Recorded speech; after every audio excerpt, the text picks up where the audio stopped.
Secrets of the House of Horrors. The call.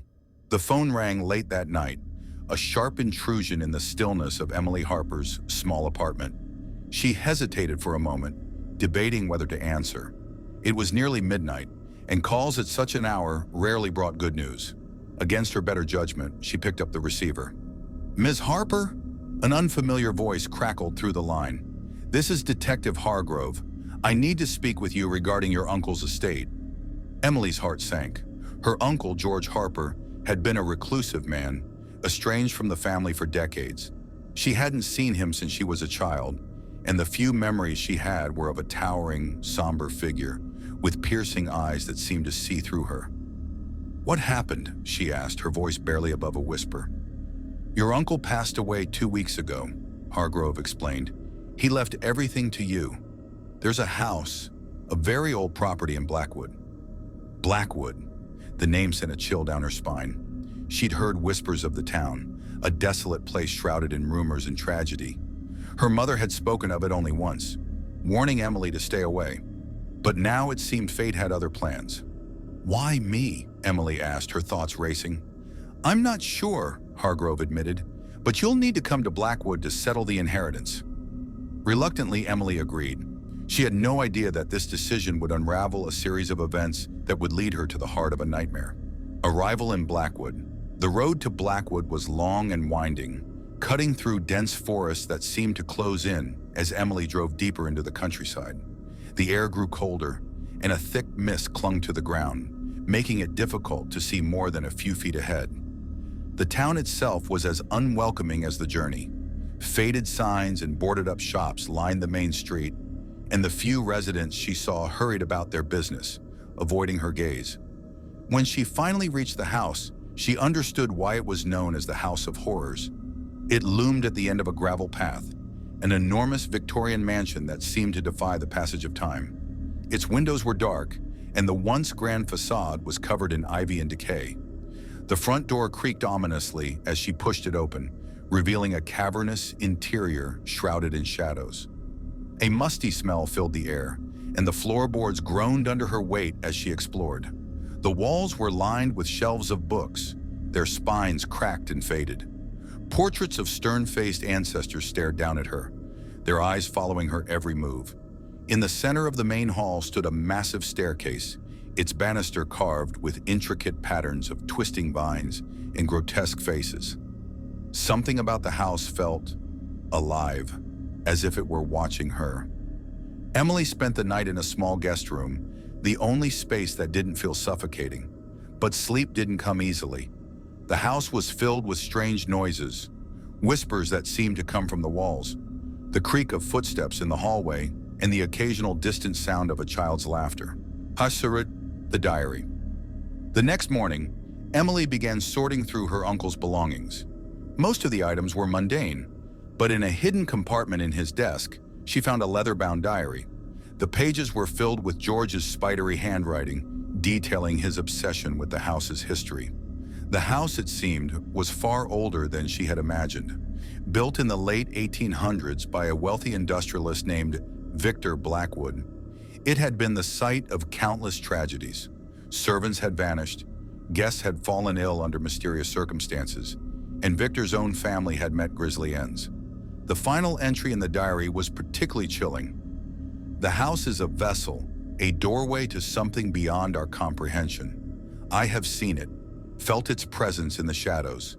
It demands a sacrifice, and I fear I can no longer resist its call." Emily's blood ran cold. What had her uncle done in this house? And what had he unleashed?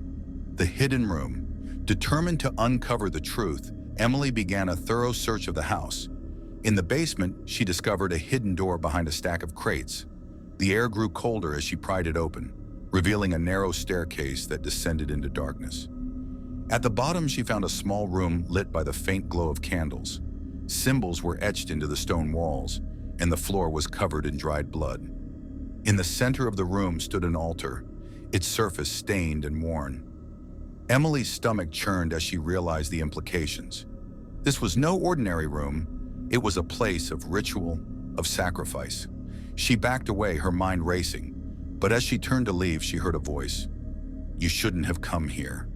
She spun around, but the room was empty.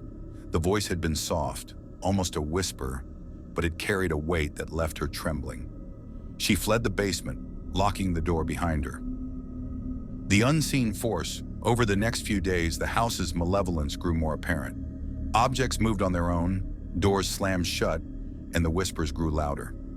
Emily's dreams were filled with terrifying visions, shadowy figures closing in on her, twisted faces leering from the darkness, and the sound of her uncle's voice pleading for help. One night, she woke to find herself unable to move. A heavy weight pressed down on her chest, and a dark figure loomed over her. Its eyes glowed with an unnatural light, and its voice was a guttural growl. "You cannot escape," it said. "The house has chosen you." When she finally broke free from the paralysis, she found scratches on her arms and legs, as if she had been attacked by unseen claws. Terrified, she resolved to leave the house. But as she packed her belongings, she discovered that the front door wouldn't open. The windows were unbreakable, and even the walls seemed to resist her attempts to escape.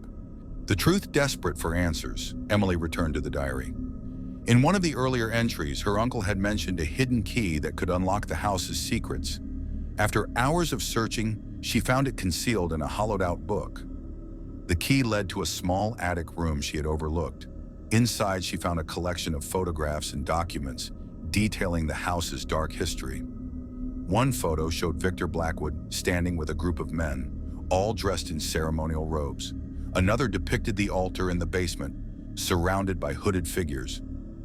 Among the documents was a letter written by Victor himself.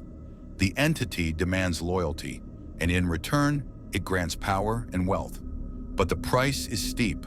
Those who serve must offer their blood, their kin, their very souls. Emily realized that her uncle had continued Victor's dark work, offering sacrifices to the entity that dwelled within the house, and now it wanted her. The final confrontation.